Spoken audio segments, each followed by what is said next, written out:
국민만 보고 가겠다. 문재인 대통령이 이렇게 사실상의 정면 돌파를 선언했죠. 이에 대해서 정우택 자유한국당 원내대표는 야3당에 대한 선전포고다라면서 장외 투쟁 가능성까지 시사했습니다. 파워 인터뷰 이 시간에 각 당의 입장을 들어보고 있는데요. 어제 바른정당이어서 오늘은 여당 의원 연결해 보겠습니다. 육선 의원이십니다. 고 노무현 대통령 당시에 초대 대통령 비서실장 지내셨고 열린우리당 의장, 민주당 비대위 대표 등등을 역임한 중량감 있는 의원이신데요. 얼마 전에 문재인 정부 특사로 일본 아베 총리를 만나고 오셨죠. 경기 의정부시 갑 더불어민주당 문희상 의원과 이야기 나눠보겠습니다. 자, 문 의원님 안녕하십니까? 안녕하세요. 반갑습니다. 예, 안녕하십니까? 오늘 한일 관계 관련한 질문하고 전국 현안 문제 관련한 질문을 드릴 텐데요. 어느 얘기 먼저 할까요?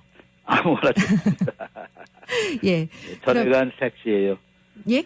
절에 간 섹시예요. 해주시는 대로. 절에 간 섹시. 예, 알겠습니다. 자, 우리 섹시님하고 전국 현안 얘기를 먼저 좀 해보겠습니다. 예. 그 육선 의원이시면은 4반세기를 이상을 국회에서 보내셨기 때문에 전국을 보는 그 깊이가 남다르실 것 같은데요. 예. 지금 문재인 대통령이 강경화 외교부 장관 임명할 것 같습니다. 야3당의 반발이 거셉니다. 전국이 또 꽁꽁 얼어붙게 생겼는데 이거 해법이 없을까요? 글쎄요. 나는 그 정부 여당의 국정에 대한 책임은 무한대라고 저는 생각합니다. 예. 지금까지 대통령이나 청와대에서 할 수 있는 최선을 다했다고 저는 생각합니다. 역대 없었죠. 그런 일들은. 그렇죠. 예. 야당 접촉 그리고 대화 그리고 탈권위적인 행보 이런 모든 걸 감안했을 때 대통령으로서는 최선을 다했다고 생각할지 모르겠어요. 그러나 결국 최종적인 책임은 여당 정부한테 있기 때문에 결국 또 마지막까지 최선을 다해야 된다고 생각하고 저는 그 강경화 후보자에 관해서는 좀 독특하게 생각하고 있습니다. 특별하게. 그건 왜냐하면 저는 외통위 소속 의원이었고요. 그러시죠. 실제로 청문회를 해보니 그 아주 탁월한 발탁 인사가 됐다라고 난 좀 봅니다. 우선 비외무고시 출신이고 그리고 70년 유리천장을 깬 최초의 여성이라는 점. 그래서 그 자체가 임명이 외무 혁신의 어떤 그런 상징성이 있다는 측면에서 꼭 좀 됐으면 좋겠어요. 예. 사실 강 후보자는 계속 국외에서 있어왔기 때문에 국내에서는 능력이라든지 뭐 인성 이런 부분이 잘 안 알려져 있거든요. 네, 그렇습니다. 문 의원께서는 강 후보자와 직접적인 인연이나 후보자에 대해서 뭐 건너들으신 부분이 있으시죠? 있습니다. 예, 좀 얘기 좀 여러 번 해주세요. 얘기하셨는데 저한테 특히 아주 가슴에 딱 심장에 새겨놓듯이 말씀해 주신 분이 그 여성 총리를 지내시고 지금은 영어 생활을 하고 계신 한명숙 총리예요. 그분은 면회가 있었어요. 최근에. 근데 그분이 매일 기도한다는 거예요. 우리 강경화 장관이 꼭 임명되기를 바라면서 그 이유는 자기가 만난 가장 품성이 좋은 분이래요. 그리고 능력과 자질을 떠나서 품성이 뛰어나다라는 얘기를 우선 하고 그다음에 자기가 들은 영어 중에서 최고급으로 완벽한 영어를 한다는 거예요. 이것도 외교장관으로서 아마 훨씬 이게 물론 같은 여성으로서 아마 그런 느낌을 받으셨는지 모르겠는데 아주 절절하게 꼭 좀 될 수 있게 좀 해달라고 이렇게 말씀을 하시더라고요. 그리고 보니까 위안부 할머님들도 나서서 전부 했고 외교부 공무원 노조 그리고 구호단체 국제구호단체는 물론이고 130개인데 그리고 나 중요하게 생각하는 건 국내 여성단체들이 여야가 없고 진보 보수가 없어요. 내가 보니까요. 여당 성향이신 우리 김정숙 여사라는 여성단체 그런데도 전부 찬성 발언을 하셨더라고요. 그리고 반기문 유엔 총장을 비롯해서 그 유엔 전직 장관들 우리 외교 장관들 그렇죠. 주 유엔 대사들까지 뭐 지지 성명을 냈더라고요. 그리고 또 62% 국민이 지지한다는 것은 대통령이 국회냐 국민이냐는 이게 같은 동급인데 대통령이 판단할 때 둘 다가 국민이고 국민의 대표고 하는데 그래도 둘이 경선이랄까 종합되는 분위기일 때는 국민에다 방점을 찍으신 거 아닙니까? 난 무리가 없다고 생각합니다. 그런데 말이죠. 야당 일각에서는 그렇게 전직 장관이나 노조 대사들이 지지를 하는 게 과연 자발적인 것일 것이냐, 압력 내지는 강력한 부탁이 있었을 것이다. 이런 시각으로 보기도 하더라고요. 물론 그럴 수도 있겠죠. 그러나 그것은 그렇다고 해서 다 그런 식으로 다 찬성하지는 않지 않을까요? 그렇죠. 부탁을 받더라도 어쨌든 찬성 여부는 본인이 결정을 하는 거죠. 물론이죠. 그리고 지금은 외교안보에 여야가 따로 없습니다. 내가 볼 때는 다른 건 모르겠는데 한미 정상회담이 열흘 남았어요. 열흘. 예. 그 G20 정상회담 7월 7일입니다. 그렇죠. 거기 가면은 한미 정상회담, 한중, 한일 정상회담도 다 마련돼야 되거든요. 예. 이게 한두 가지 일이 아닌데 이럴 땐 좀 약간 좀 뭐라 그럴까 좀 국익을 위해서 무엇이 최선인가에 대해서 좀 야당도 좀 생각을 해야 되지 않을까 이런 생각이 듭니다. 예. 결국 문재인 대통령은 내각 인선에 대해서 정면 돌파할 것임을 시사를 했는데 하지만 네. 여소야대 국면에서 야당의 협치를 이끌어내기 위해선 뭐 앞서 정부와 여당이 노력을 많이 했다는 얘기는 하셨습니다마는 네. 그래도 그게 좀 부족한 것이 아니야. 야당이 볼 때는 많이 부족하다. 뭐 이런 지적도 있는데 어떻게 보세요? 예, 최근에 특히 뭐 캠프 인사들을 기용했다 하면서 또 반발하는 게 있더라고요. 예. 네, 그건 제 생각하고 많이 틀립니다. 왜냐하면 집권 초기에는 저도 세계 정권을 만들어도 보고 참여도 해보고 그랬습니다만, 그러나 집권 초기에는 그 양의 동서가 없어요. 그 초창기에는 어느 정부건 캠프 인사들을 기용할 수밖에 없어요. 그렇습니다. 예. 특히 뭐 내각제를 주장하는 데는 뭐 100% 그 당 사람들이 거의 들어가고 연정을 해야 서너 개 들어가는 거거든요. 예. 그리고 미국 같은 경우도 이제 기본적으로 카터가 당선되면 조지아 주지사 출신이니까 조지아 사단이 이제 들어옵니다. 예. 클린턴은 아칸손인데 아칸손 팀이라고 그래가지고 아칸손 팀이 주력 부대였어요. 예. 요새 트럼프 보면은 가족이 총동원되는 거 아닙니까? 딸 사이 뭐 사돈의 8점까지 다 트럼프 근처에 측근들이 잡아가서 뒤집어 이렇게 외워 싸잖아요. 그것은 비난할 일이 아니고 다만 어떤 경우냐면 그 인사가 전문성도 없는 사람이 적재적소에 대한 고려도 없이 막 그냥 신세각기 보훈 인사 이런 식으로 임명되는데 문제가 있는데 문재인 정부 초기에 지금 이 인사는 내가 보기에는 지역 안배 그다음에 그 적재적소라는 그런 측면에 있어서는 그렇게 크게 비난받을 소지는 없어요. 굉장히 그 탕풍이나 여기에 굉장히 신경 써가면서 원칙에 충실하니까 인사라고 저는 평가합니다. 예. 하긴 뭐 어제 차관 임명장 수여식에서는 문재인 대통령이 능력을 보고 인선을 했기 때문에 얼굴도 모르는 분들이 많아서 직접 이렇게 임명장을 수여했다는 얘기는 좀 인상이 깊기도 했습니다. 네네. 예.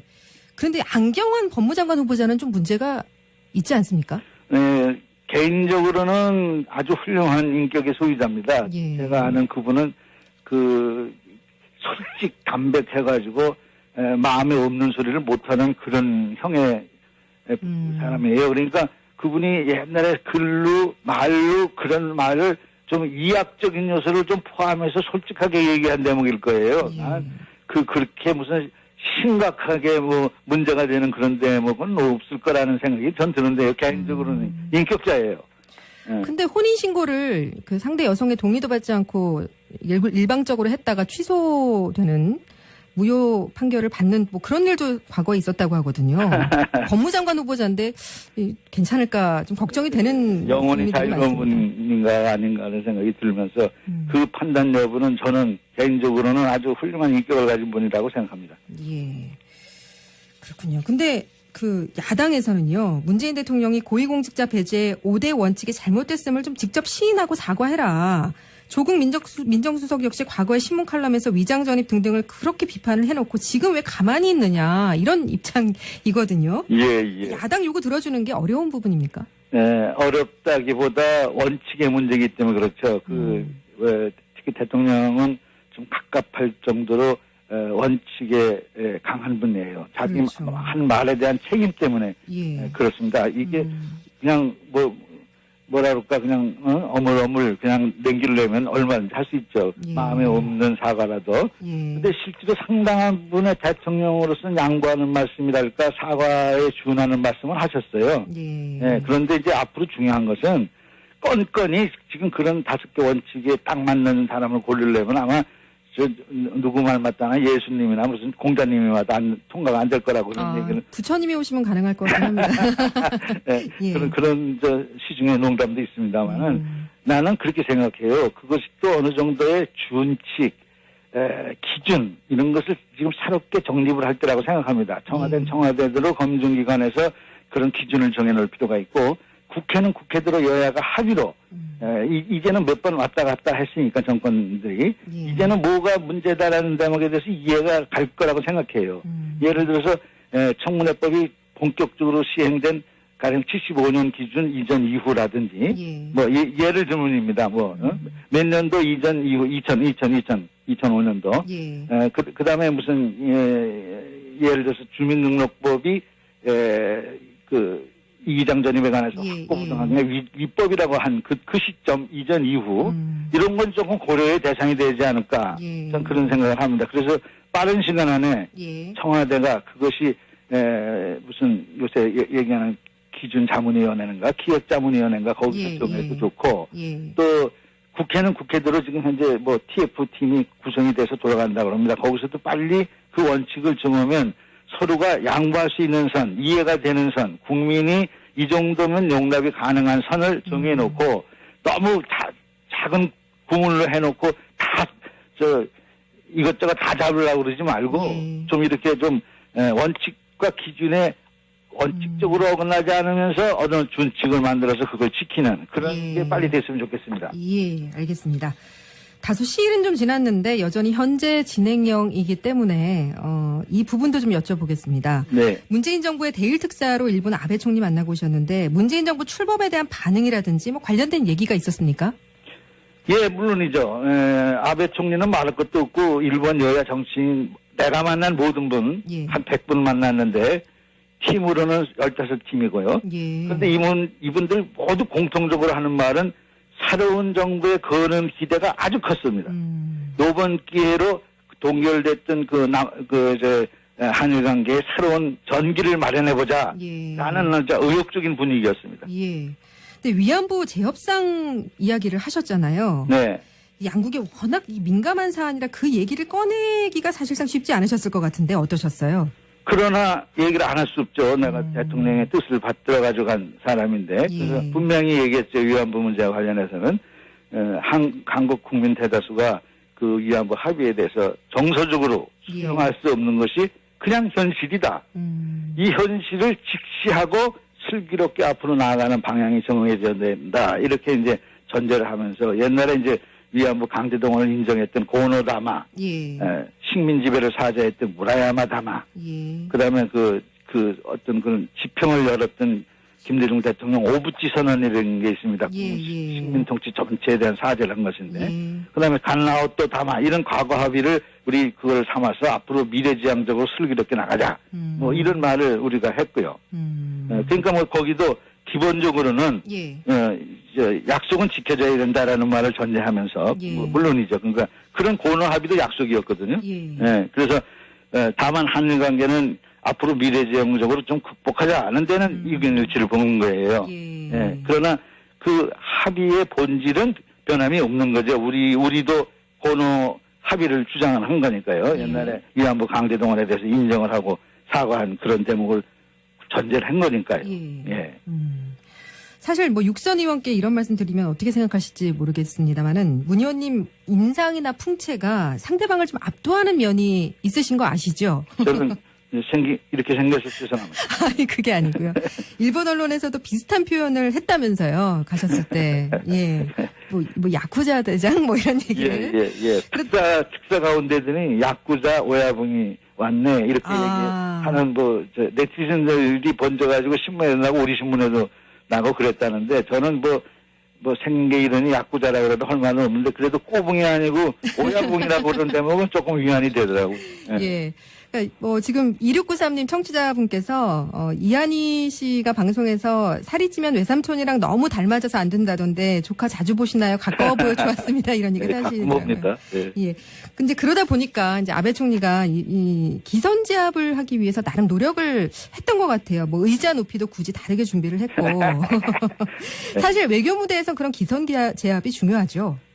기선제압은 먼저 하고 들어갔죠. 내가 용모로. 그분은 그분은 10번 번 이상을 만났어요. 내외끼리도 만났고요. 예.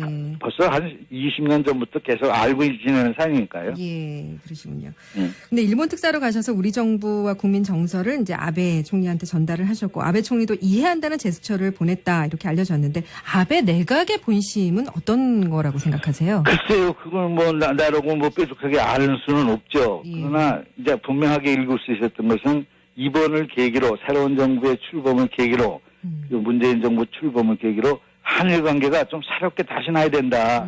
이런 경색으로 그냥 지속되는 건 양쪽 국민을 위해서도 바람직하지 않다. 일본으로서도 이거는 국익에 맞지 않는다. 이런 생각을 하는 것 같았습니다. 예. 그 얼마 전에 일본 아베 총리 특사인 니카이 자민당 간사장과 문재인 대통령 회담이 있었는데요. 그 니카이 특사의 그 부적절한 발언이 논란이 됐죠. 한일 양국 간의 관계를 꾸미는 일당이 있다, 이렇게 말을 했는데, 관계의 주체가 누군지는 언급하지 않았지만 한일 위안부 재협상을 주장하는 사람들로 해석될 여지가 있지 않습니까? 네, 그런 해석의 여지를 만든 그 발언 자체는 저는 부적절하다고 생각합니다. 예. 그런데 이제 니카라는 사람을 좀 알아야 되는데, 이 사람은 대표적인 지한파예요. 지한파. 예. 아주 그냥 뭐 몇십 년 동안 정치 생활하면서 한국의 제일이라고 그러고 수십 번 왔어요, 한국에서. 예. 그리고 지금 총리 특사로 그 양반이 왔거든요. 예. 그러니까 그런 점을 감안했을 때 잘해보자는 그런 뜻이도 자기는 해석을 했다고 난 생각합니다. 그리고 저도 그렇게 해석하고 싶습니다. 일부러 다른 특별한 의미가 있었다고는 보지 않습니다. 문 의원께서 이른바 위안부 제3의 길이 필요하다는 언급을 하셔서 당시 일본 언론이 보도를 하기도 했는데요. 이 파기나 재협상이 아닌 제3의 길, 여기에 의한 해결이라는 거는 어떤 의미입니까? 그거는 약간 오해가 있는데요. 예. 위안부 문제가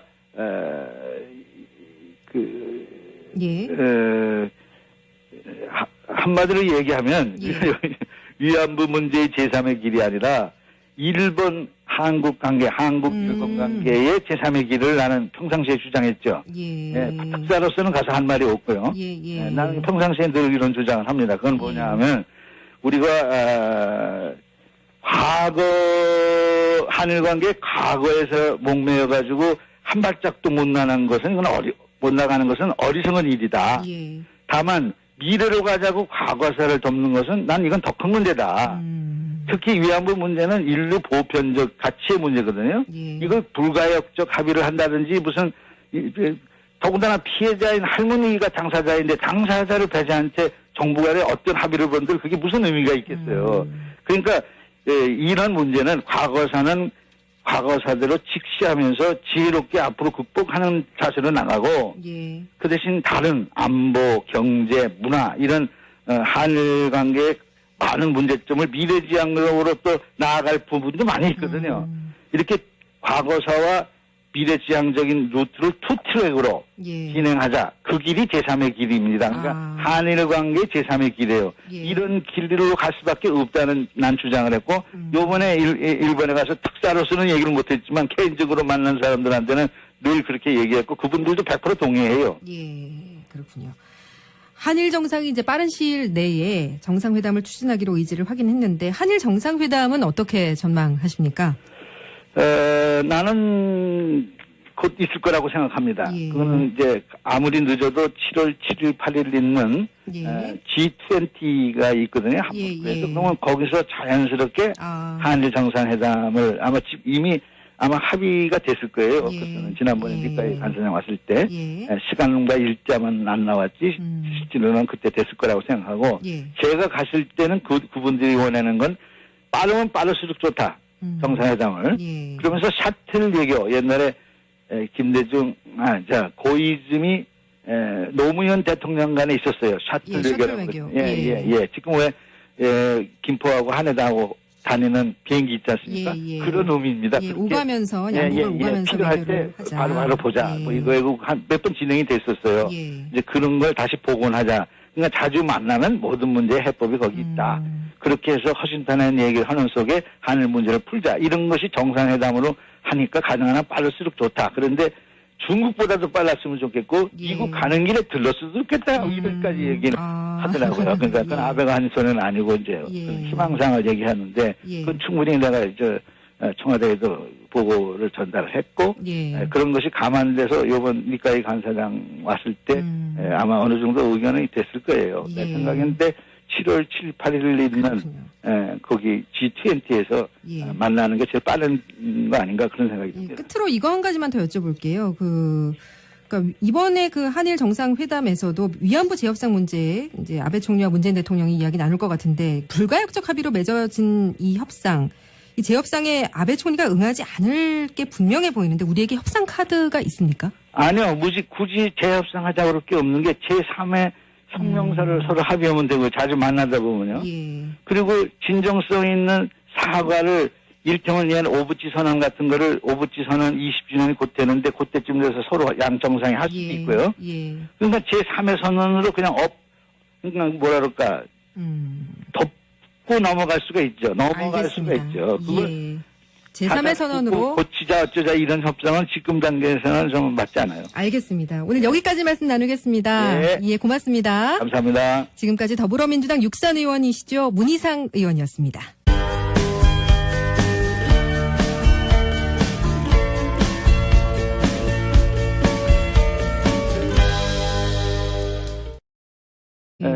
그리고 이제 그러고 보니까 위안부 할머님들도 나서서 전부 했고 외교부 공무원 노조 그렇죠. 그리고 구호단체 국제구호단체는 물론이고 130개인데 예. 그리고 나 중요하게 생각하는 건 국내 여성단체들의 여야가 없고 진보 보수가 없어요. 내가 보니까요. 예. 여당 성향이신 우리 김정숙 여사 하는 여성단체 그런데도 전부 찬성 발언을 하셨더라고요. 예. 그리고 반기문 유엔 총장을 비롯해서 그 유엔 전직 장관들 우리 외교 장관들 그렇죠. 주 유엔 대사들까지 뭐 지지 성명을 냈더라고요. 예. 그리고 또 62% 국민이 지지한다는 것은 대통령이 국회냐 국민이냐는 이게 같은 동급인데 예. 대통령이 판단할 때 둘 다 국민이고 국민의 대표고 하는데 그래도 둘이 경선이랄까 경합되는 분위기일 때는 국민에다 방점을 찍으신 거 아닙니까? 예. 나는 무리가 없다고 생각합니다. 예. 예. 그런데 말이죠. 야당 일각에서는 그렇게 전직 장관이나 노조 대사들이 지지를 하는 게 과연 자발적인 것일 것이냐, 압력 내지는 강력한 부탁이 있었을 것이다. 이런 시각으로 보기도 하더라고요. 물론 그럴 수도 있겠죠. 그러나 그것은 그렇다고 해서 다 그런 식으로 다 찬성하지는 않지 않을까요? 그렇죠. 예, 부탁을 예. 받더라도 어쨌든 찬성 여부는 본인이 결정을 하는 물론이죠, 거죠. 물론이죠. 예. 그리고 지금은 외교안보에 여야가 따로 없습니다. 내가 볼 때는 다른 건 모르겠는데 한미 정상회담에 열흘 남았어요. 열흘. 예. 그 G20 정상회담 7월 7일입니다. 그렇죠. 거기 가면은 한미 정상회담, 한중, 한일 정상회담도 다 마련돼야 되거든요. 예. 이게 한두 가지 일이 아닌데 이럴 땐 좀 약간 좀 뭐라 그럴까 좀 국익을 위해서 무엇이 최선인가에 대해서 좀 야당도 좀 생각을 해야 되지 않을까 이런 생각이 듭니다. 예.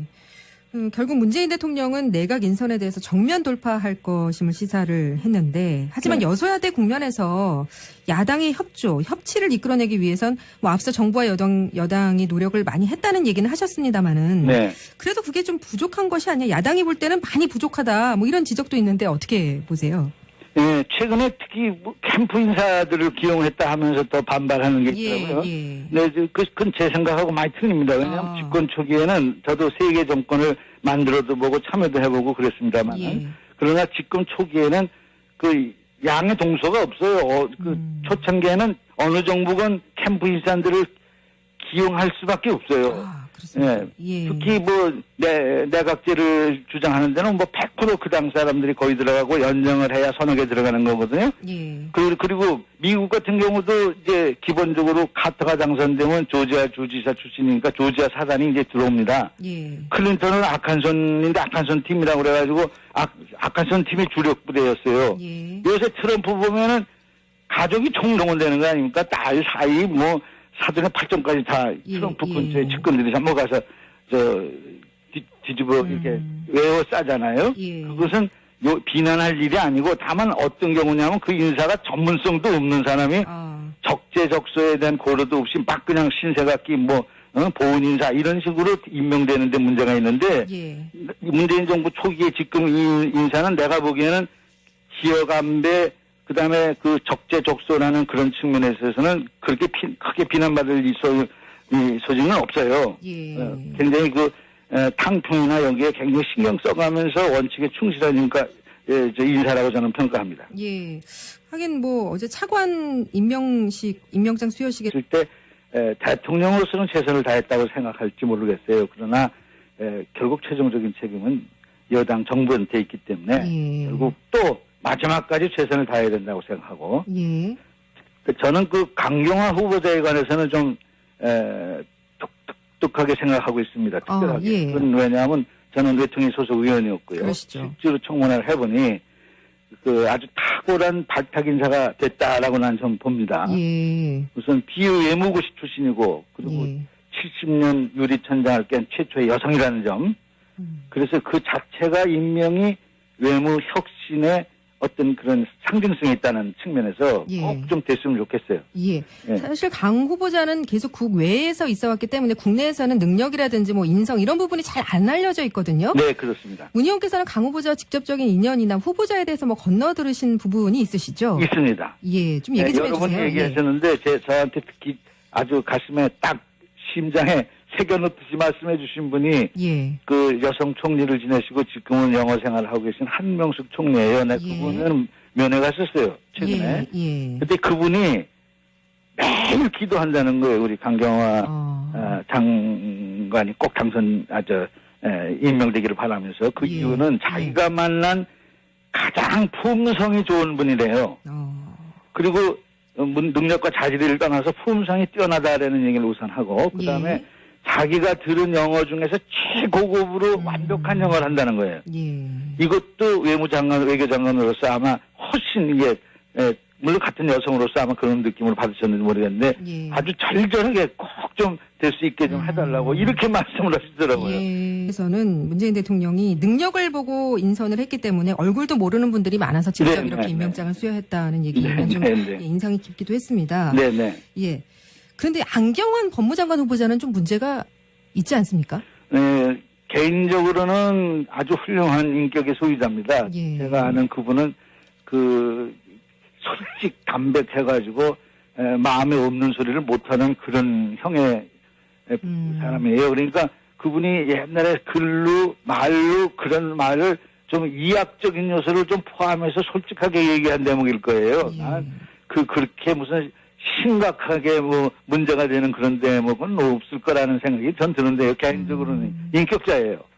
예. 근데 혼인신고를 그 상대 여성의 동의도 받지 않고 일방적으로 했다가 취소되는 무효 판결을 받는 뭐 그런 일도 과거에 있었다고 하거든요. 법무장관 후보자인데 괜찮을까 좀 걱정이 되는 영혼이 부분들이 자유로운 많습니다. 분인가 아닌가 하는 생각이 들면서 그 판단 여부는 저는 개인적으로는 아주 훌륭한 인격을 가진 분이라고 생각합니다. 예. 그렇군요. 근데 그 야당에서는요. 문재인 대통령이 고위공직자 배제 5대 원칙이 잘못됐음을 좀 직접 시인하고 사과해라.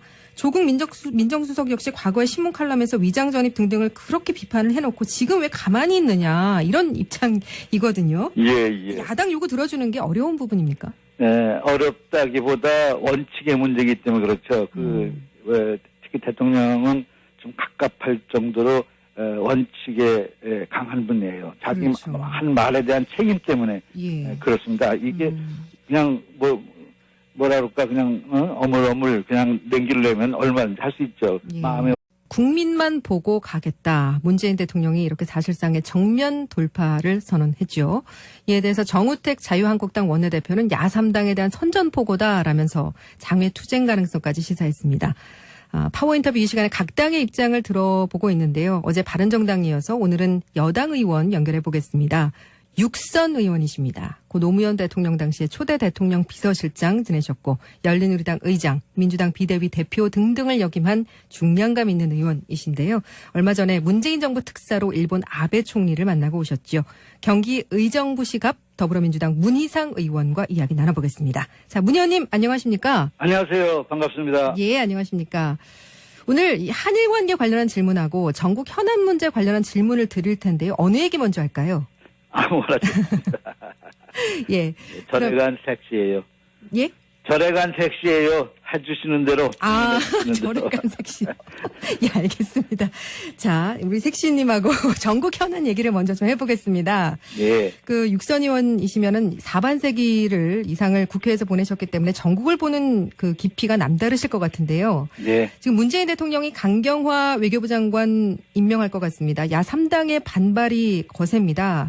전국이 또 꽁꽁 얼어붙게 생겼는데 이거 해법이 없을까요? 글쎄요, 나는 그 정부 여당의 국정에 대한 책임은 무한대라고 저는 생각합니다. 예. 지금까지 대통령이나 청와대에서 할 수 있는 최선을 다했다고 저는 생각합니다. 역대 없었죠, 그런 일들은. 그렇죠. 예. 야당 접촉, 그리고 대화, 그리고 탈권위적 예. 행보, 이런 모든 걸 감안했을